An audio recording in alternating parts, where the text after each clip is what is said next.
Привет! Сегодня я расскажу историю про мифический персонаж.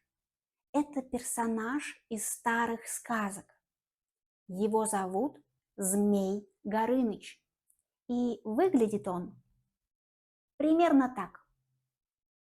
Его главная особенность – это то, что у него несколько голов.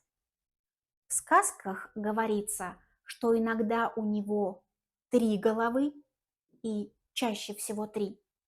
Иногда 5, 6, 7, 9 или даже 12 голов. Если верить сказкам и старым картинам, также у него есть длинный хвост и огромные, очень страшные лапы с большими когтями. Также он умеет летать. Но только в одной сказке есть упоминание о его крыльях. В этой сказке говорится, что у него не обычные, а огненные крылья. Крылья, сделанные из огня. Обычно Змей Горыныч живет один, далеко от людей. Он живет либо в горах, либо в море. Но у него есть одна очень плохая привычка. Он любит воровать девушек.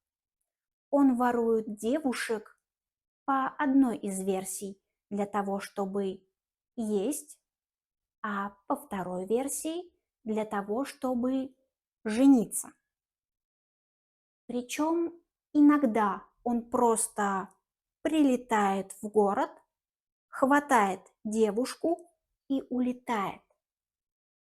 А иногда он берет город в осаду, и он говорит: «Я хочу, чтобы вы давали мне каждый год одну девушку, иначе я убью всех, я разрушу город».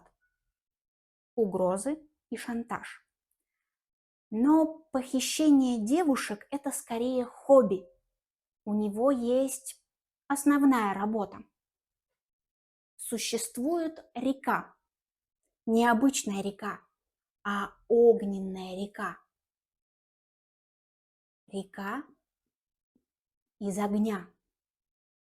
Также ее называют река Смородина. И через эту реку есть мост. Он горячий и раскаленный. Его называют Калинов мост. И Змей Горыныч охраняет этот мост. Это место, оно необычное. Река Смородина разделяет два мира. Наш мир, мир обычных живых людей, и второй мир – это мир загробный.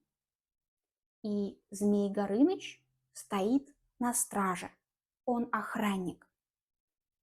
Также у Змея Горыныча есть еще одно волшебное свойство. Его нельзя убить, если просто отрезать ему голову. Потому что по одной из версий голова снова вырастет, а по второй версии у него есть волшебный огненный палец. Змей Горыныч использует этот палец, чтобы отрубленную голову прирастить обратно. Вообще, Змей Горыныч одиночка, но он является помощником другого сказочного персонажа, которого зовут Кощей Бессмертный. Про него я расскажу в следующий раз. Пока!